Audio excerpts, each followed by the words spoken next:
Vamos lá, como disse Marcelo Madureira, o 3 em 1 começa quente hoje. A gente não pode abrir de outra maneira.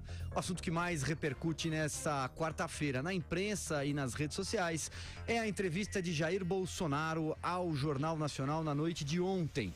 Por exemplo, um relatório enviado pela XP a investidores afirma que Bolsonaro, aspas, não só sobreviveu, como conseguiu defender pontos do seu programa. Ele foi questionado algumas vezes sobre economia, indagado sobre um possível divórcio com o seu posto Ipiranga, Paulo Guedes, como ele gosta de dizer. O candidato afirmou que ninguém está em casa pensando numa mulher reserva, ou seja, ninguém teria uma esposa reserva, uma mulher reserva. Sobre não ter muito conhecimento na área, disse que Dilma Rousseff entendia de economia e mesmo assim levou o país ao caos. O ponto baixo da entrevista talvez tenha sido na questão da igualdade de salários entre homens e mulheres. Bolsonaro, nesse ponto, tomou um chega pra lá da apresentadora Renata Vasconcelos. E aí, Vera Magalhães, começa contigo. As primeiras análises, Silvio, como era de se esperar, foram muito dentro daquilo que as bolhas ditam, né? Os apoiadores do Jair Bolsonaro passaram imediatamente após o fim da entrevista, principalmente a do Jornal Nacional, mas também a do Jornal das 10, a exaltar o fato dele ter lacrado, ter ido até a Globo e dito verdades na cara dos apresentadores, não se curvado ao formato algo opressor, do qual a gente até já falou aqui, dessas sabatinas do Jornal Nacional. Se a gente ficar atento apenas ao aspecto formal da entrevista, pode-se chegar a essa conclusão eventualmente. Como também há, ainda nesse aspecto, o lado B, né? O momento em que ele, tentando constranger a Renata Vasconcelos, levou essa invertida, e aí os detratores do Bolsonaro é que devem ter achado que quem lacrou foi ela. Mas a eleição que está em disputa é uma eleição para a presidência da República. Não é uma eleição de lacre, não é uma eleição de memes nas redes sociais, não é uma eleição de quem é o mais malandro que vai para a TV com uma colinha na mão para enganar. Enganei vocês. Estava escrito Deus, família, Brasil. É uma eleição que vai exigir daquele que vencer um grande poder de negociação, de flexibilização e principalmente de espírito democrático. E Jair Bolsonaro não demonstrou nessas entrevistas, assim como não vem demonstrando nas vezes em que é inquirido, grandes pendores para essas três características que são fundamentais a um presidente da República. Quando questionado sobre a sua relação com Paulo Guedes, ele usa uma metáfora bobinha, uma metáfora doméstica, bem à moda do que o Lula costumava fazer quando não tinha resposta para temas importantes.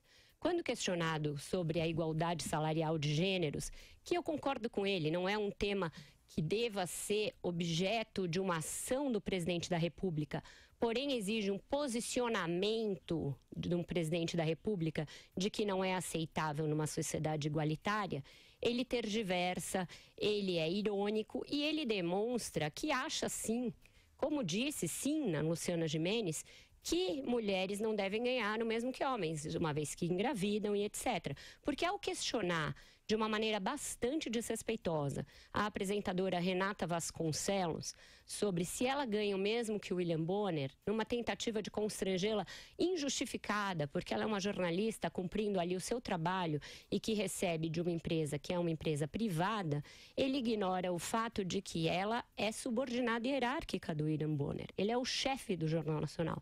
Então ele faz uma falsa lacração para cima de uma mulher de uma maneira desrespeitosa e que demonstra que ele acha assim que no fundo o William Bonner deve ganhar mais que a Renata Vasconcelos. Olha só como é natural, Renata, uma vez que o William provavelmente ganha mais do que você.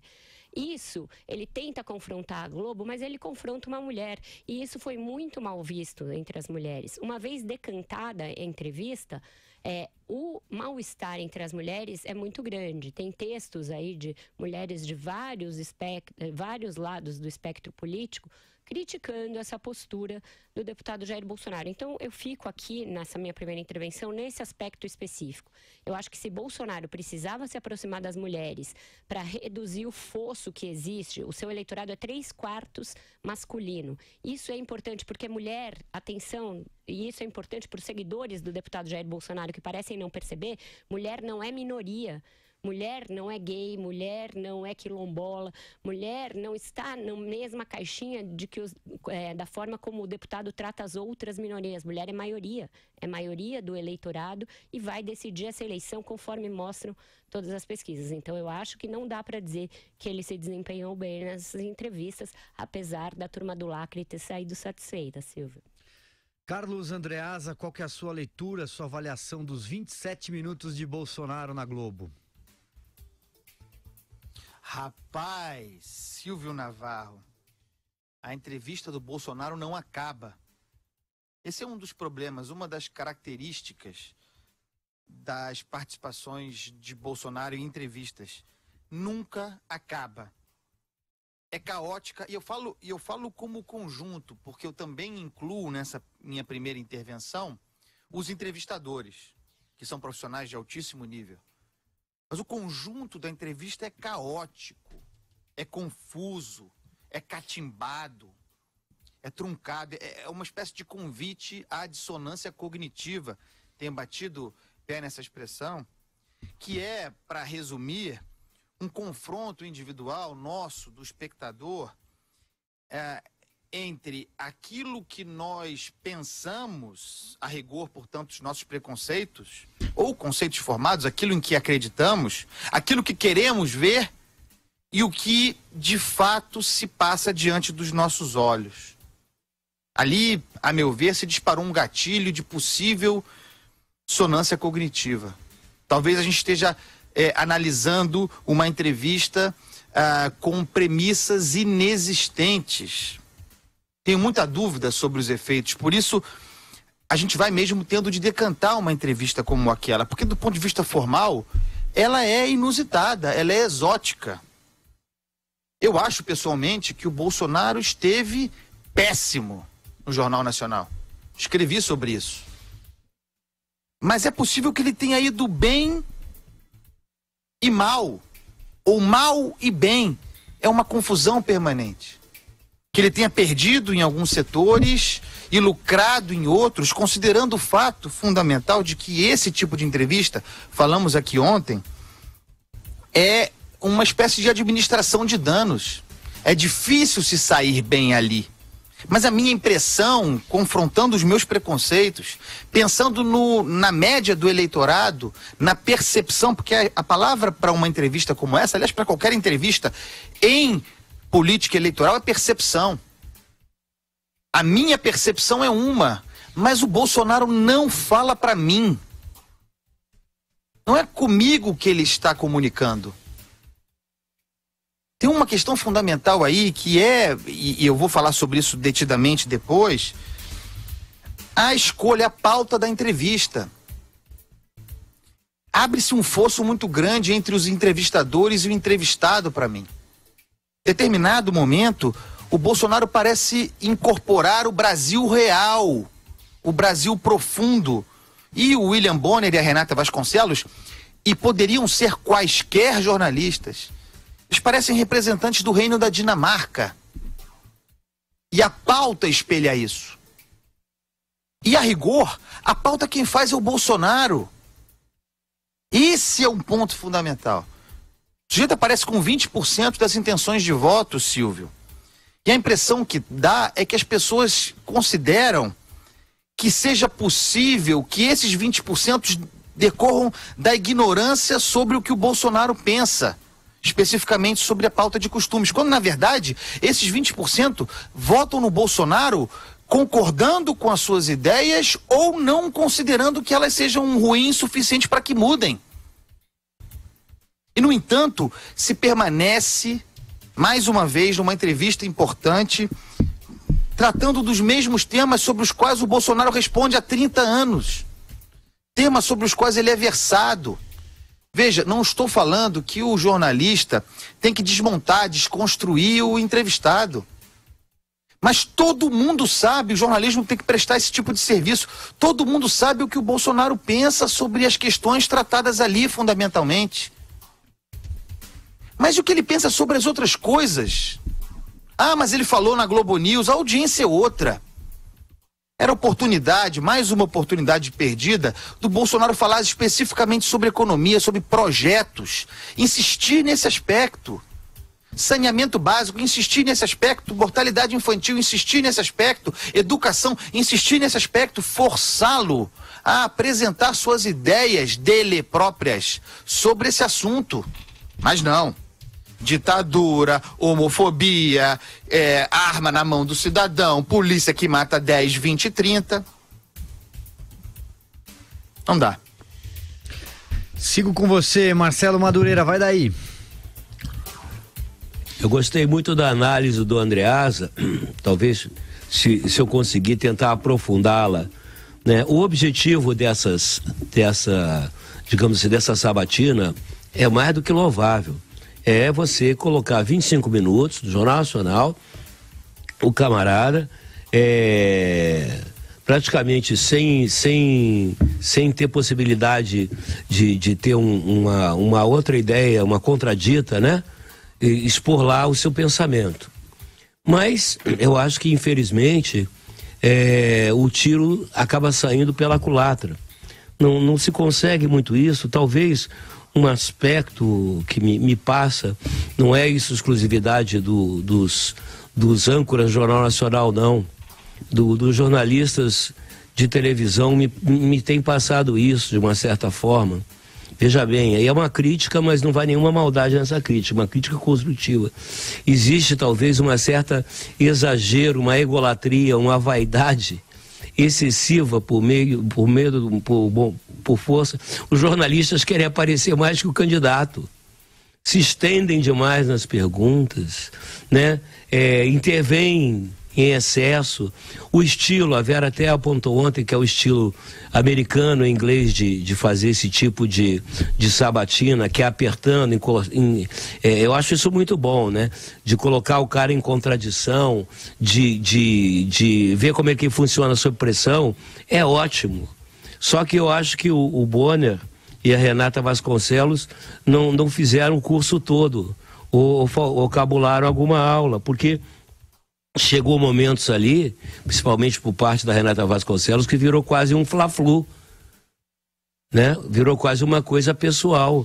Eu acho que um jornalista não pode perder o eixo, não pode perder o sentido do que ele está fazendo ali, com todo respeito. É um excelente profissional, acontece, né? Mas você não pode deixar a soberba, né, ou trazer para o campo pessoal. Mas quem levou para o campo pessoal foi ele. Ele falou do salário dela. Mas caberia ela ignorar. Não, caberia ela responder, porque senão parece que ele encaixou o golpe, né, Madu? Ignorar significaria calar. Ele queria calá-la. E ela respondeu que o salário dela não é da pertinência dele. Olha, Vera, eu acho... Você entende muito mais do riscado que eu. Não é questão de entender, é o meu entendimento. Não, entende. Não, isso não diminui em nada a minha... são perspectivas distintas. Exato. Eu entendo o que você quer dizer. Agora, a mim pareceu, assim como o negócio da mão ali, aqueles garranchos da mão, feito num tamanho enorme, aquilo nada mais foi do que um gesto de demagogia e populismo, que isso poderia ter sido mostrado pelos jornalistas, né, enfatizado, porque aquilo ali é um golpe de marqueteiro de quinta categoria, né? De escrever na mão aquilo ali e evidenciar isso, família, Deus, propriedade, Brasil, aquela palhaçada toda. Eu acho que o Bolsonaro, acabou que o Bolsonaro foi mais Bolsonaro do que nunca, né? Agradou aos bolsonaristas e não perdeu voto, mas também não ganhou nenhum, né? O empate na casa do adversário geralmente é vitória, né? Conta 2 pontos. Eu acho, o que eu fico assim chateado, Vera, é que, por exemplo, é uma oportunidade única que tem para vocês, o eleitor, melhorar o seu voto, esclarecer seus pontos de vista, como o Andreasa estava falando. Eu queria saber como é que o Bolsonaro vê, por exemplo, o equilíbrio das contas públicas, como é que ele vê a questão das reformas estruturais que o Brasil precisa fazer. Eu queria saber o que ele, entendeu? Pretende fazer concretamente com relação à educação e saúde. Aí fica-se numa espécie de Corinthians e Palmeiras, Flamengo e Fluminense, entendeu? Eu acho, parece que é novela, né? Deve ser bom para a audiência, mas é ruim para o eleitor. É essa que ficou para mim. Não sei o que vocês acham. Eu concordo com vocês dois quanto à pauta, que seria muito mais produtivo questioná-lo sobre questões propositivas, uma vez que, quando minimamente questionado a esse respeito, ele demonstra não ter ideia nenhuma a apresentar sobre questões cruciais, como foi o caso da dívida no debate da Rede TV e mais tarde no debate da Globo News, quando se tratou de questões específicas sobre agrotóxicos, sobre umas tantas questões, ele em todas elas contornou, disse que ainda não tinha se debruçado sobre o assunto, disse que estudaria melhor, esses gatilhos todos que ele tem utilizado. Portanto, eu concordo quanto a esse caráter mais propositivo da pauta que deveria acontecer. Também acho um erro reprisar perguntas já feitas, porque todo mundo assistiu às outras entrevistas, ou mesmo que não tenha assistido, elas foram muito repercutidas e muito pisadas e repisadas. Então, quanto a isso, a gente está de acordo. O meu ponto aqui hoje, para além da análise do papel dos jornalistas, quanto ao papel do candidato, porque ele tem uma exposição que ele não terá ao longo de toda a propaganda eleitoral. Ele teve 25 minutos em rede nacional. Deveria, portanto, aproveitar para também ele querer apresentar uma proposta de Brasil, uma vez que ele tem um programa apresentado. Mas ele foi lá com o firme propósito, ele foi pré-determinado a comprar pelo menos 2 brigas com a Rede Globo. 3, na verdade. Uma quanto ao salário dos apresentadores, os constrangendo. A segunda quanto a uma bizarra imputação de que a Globo, pelo fato de o governo publicar anúncios na Globo, o governo seria o pagante do salário dos jornalistas. Isso, gente, isso é mistificação da mais barata. Todos os veículos de comunicação do Brasil vivem de receita de publicidade.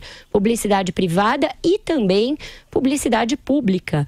A publicidade pública é publicada em veículos de grande circulação. E a Rede Globo, goste-se ou não dela, é a emissora de maior audiência do país.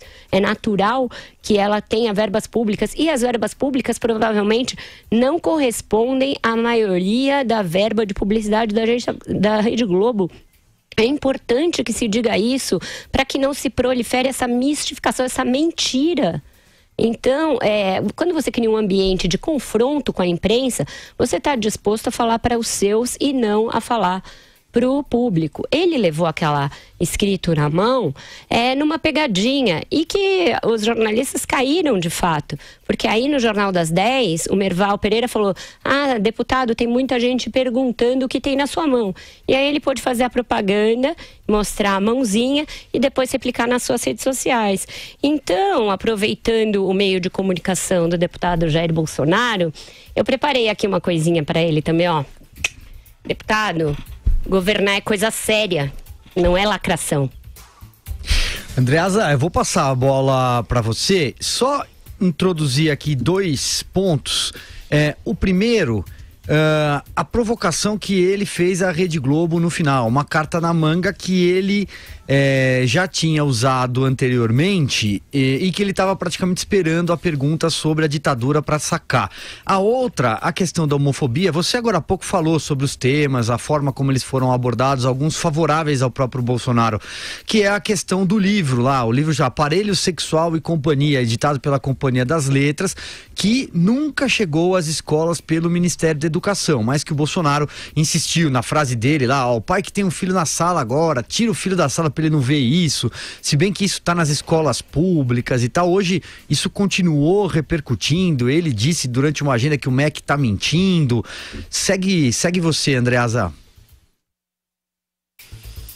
Silvio, o ponto fundamental de entrevista do Bolsonaro, e a gente precisa exigir isso. Eu gostaria de entrevistar o Bolsonaro. Se ele tivesse um tempo, dá uma chance da gente sentar e eu entrevistá-lo numa boa. Não é debate, não estou desafiando. Gostaria de ter a chance de entrevistá-lo. Tenho muita coisa a perguntar. Eu faço uma só promessa ao Bolsonaro. Vou tratá-lo como um candidato normal. Candidato normal, como todos os outros. É isso que falta. Porque ontem, no final das contas, foram dadas as condições e, insisto, não estou fazendo crítica a colega, são profissionais de altíssimo nível. Bonner, um baita editor, Renata, uma baita editora, excelentes textos, não tem nenhuma crítica de ordem pessoal aqui. Mas ontem o Bolsonaro pautou o debate, mais uma vez, facilitado pela entrevista, e jogou na sua zona de conforto, Silvio. E o candidato pode jogar na sua zona de conforto. Pode ser estratégia dele. Num ambiente hostil, que ele considera hostil, na defensiva, falar diretamente para os seus, tentar solidificar o seu eleitor. Talvez ele não tenha avaliado, junto com seus assistentes, que fosse possível ampliar o público ali, embora a Vera tenha razão, era possível. Especificamente com o público feminino, com o qual talvez ele tenha, nesse ponto específico, perdido alguma coisa. Mas o jornalismo não pode permitir que o cara fique na zona de conforto. E a zona de conforto do Bolsonaro é essa pauta excepcional. Tirá-lo da zona de conforto é apresentar-lhe uma pauta convencional, ordinária, mesma dos outros. Ontem, Silvio, a gente pode dividir a entrevista em 7 partes. Foram 7 eixos apresentados. Uma primeira parte política, uma segunda parte econômica, uma terceira, essa relativa à desigualdade de gênero, especificamente de ordem salarial, a quarta, emprego, direitos trabalhistas, a quinta, homofobia, a sexta, segurança pública e violência, e a sétima, essa parte da democracia e ditadura. Vejam, das 7 partes, 4 foram pautas de zona de conforto para o Bolsonaro. As 3 últimas em sequência, zona de conforto para o Bolsonaro. No caso da democracia versus ditadura, a única novidade na resposta do Bolsonaro, mostrando como o cara se prepara para isso, espera isso. A única novidade, porque ele responde a essas questões faz 30 anos, foi que ele aprendeu de cor o editorial do Roberto Marinho. E apresentou lá mais uma vez. Todo mundo sabia que isso ia acontecer. Perdemos o áudio do Andreasa? Não, acho que ele parou mesmo. Finalizou por aí? Então tá bom. Eu fiz uma parada dramática, Silvio. Uma parada dramática. Eu só queria pontuar sobre as questões, porque eu acho legal o Andreasa ter feito essa divisão de blocos, e aí eu já passo por uma Madu, porque mesmo nessas questões, aquelas que são da sua zona de conforto, eu não reputo que ele tenha se saído especialmente bem. O Silvio mesmo disse, o livro que ele apontou não foi adotado pelo MEC, portanto isso caiu na checagem. A questão da PEC das mulheres, da PEC do trabalho doméstico, acho que ficou muito mal respondida por ele, denota de novo dificuldade dele na defesa de direitos trabalhistas, direitos concernentes às mulheres, etc, etc, que é um calcanhar de Aquiles e não zona de conforto, a meu ver, para ele.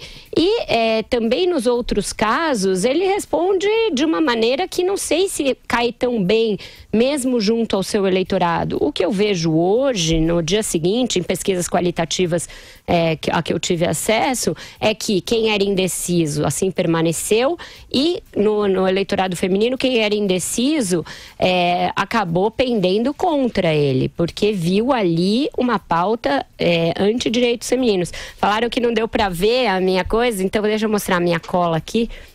Tá escrita do Bolsonaro, eu escrevi que governar é uma coisa séria. Eu acho que a gente quer ver mais propostas e menos confronto.